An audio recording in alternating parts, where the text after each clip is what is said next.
welcome back. New session on inventory control. Myself Tushar Thakur, assistant professor in mechanical engineering department at LG Institute of Engineering and Technology. Up to so far, we have learned in previous lecture we understood first model, that is EOQ model, that is economic order quantity.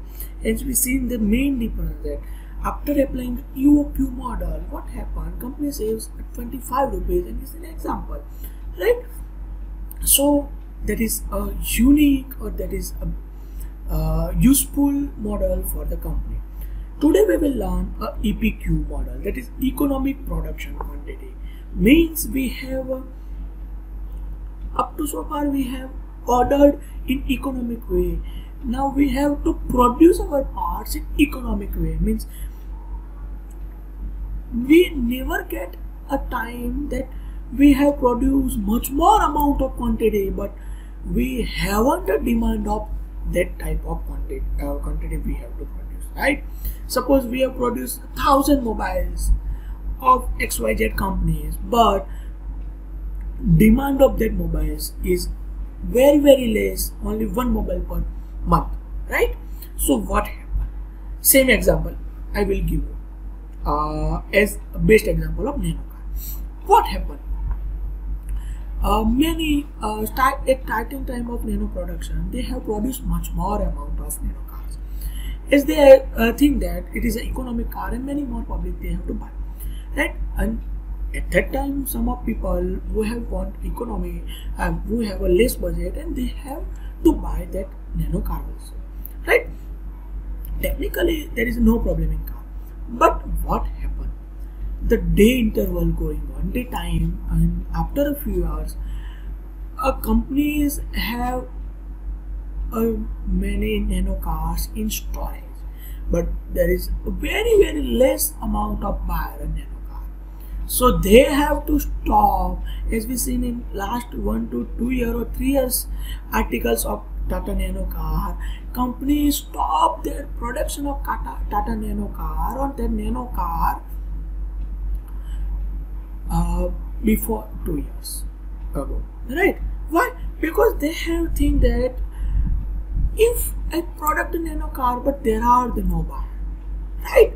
So we have to produce such amount of quantity as we have a seller, and if we sell that car as in front of, we have a buyers, right?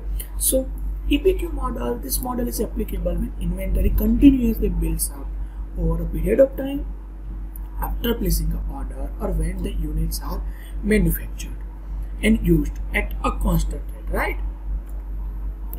Next is, because of these models especially suitable for the manufacturing environment where there is a simultaneous production and consumptions, it is called a production model.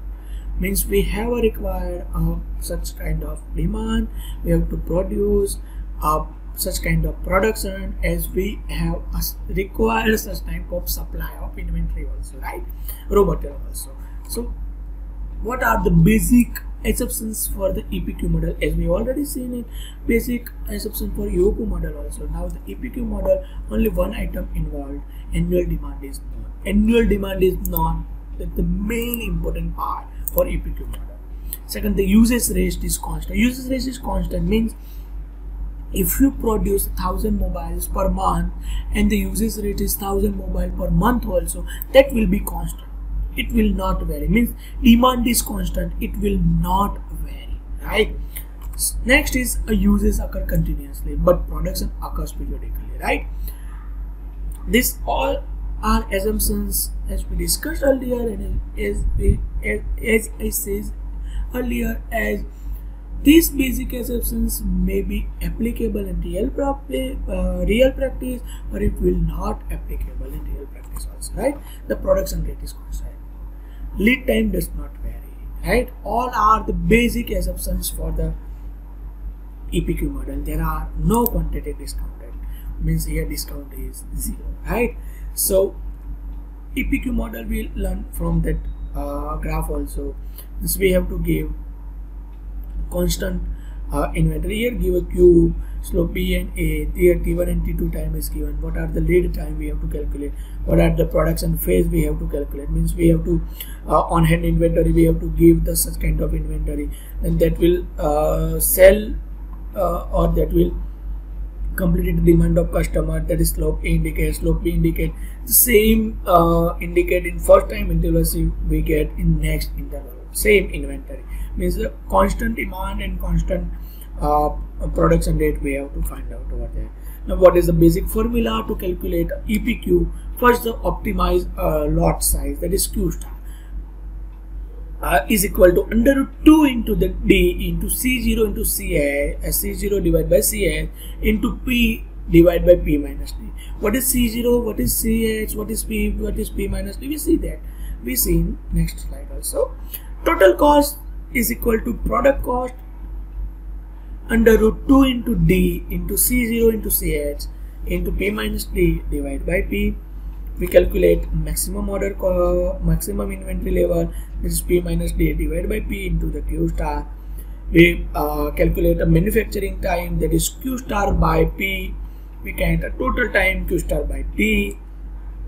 Now we will learn an EPQ example and implement all the equations in this example. As we see in what is C0, what is P in example also. A company has a demand of 12,000 units per year of an item, and it can be produced 2,000 such items per month, right? The cost of setup is 400 rupees, holding cost per unit per month is 0.15 rupees, and the cost of unit is rupees 4. Now find the optimum lot size, finding out the total cost per year, finding out the maximum inventory level, finding out the manufacturing time, total time. So what are the given data? D, that is a demand, that is 12,000 rupees per unit time. C0, that is rupees 400. What is the C0? We have seen that C0, that is a cost of setup, is we indicate over there. CS, that is the holding cost, that is a 0.15 into 12, that is 1.5 rupees per unit per year, right?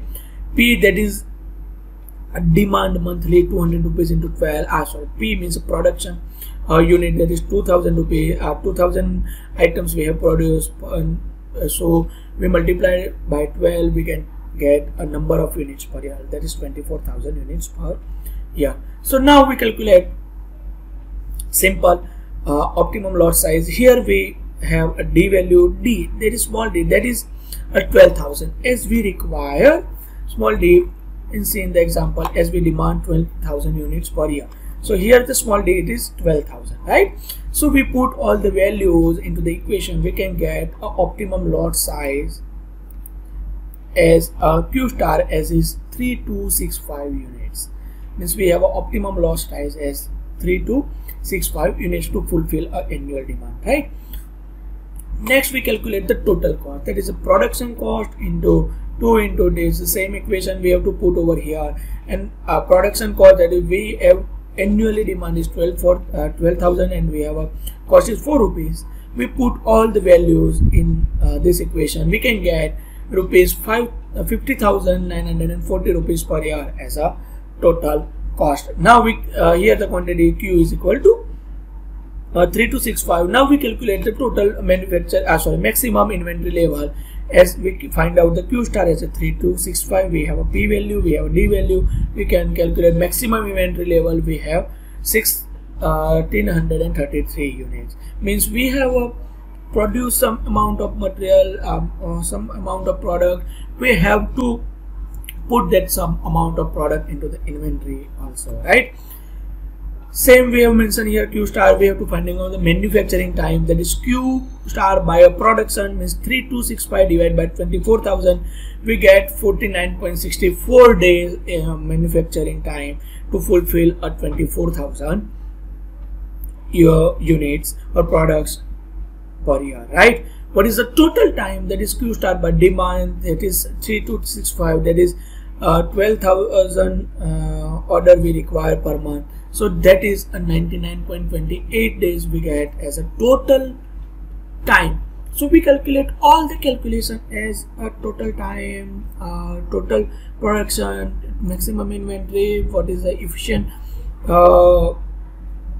lot size, what are the total time, we have to calculate. We can see that how much quantity we have to produce up to the time according to the products, according to the production, according to the demand annually, right? What is the how much manufacturing time required to produce such kind of the production, and how much total time is required to produce to fulfill the demand of the customer also, right? So this is the end of calculation of APQ model. In next lecture we will learn a model 3, that is a instantaneous replacement model 3. Economic order quantity equation is there. Here economic order quantity we find out, here economic order, that is finding out, right? So model 3, which is instantaneous replacement and constant consumption is there. So we consider that model in next lecture. Thanks for watching.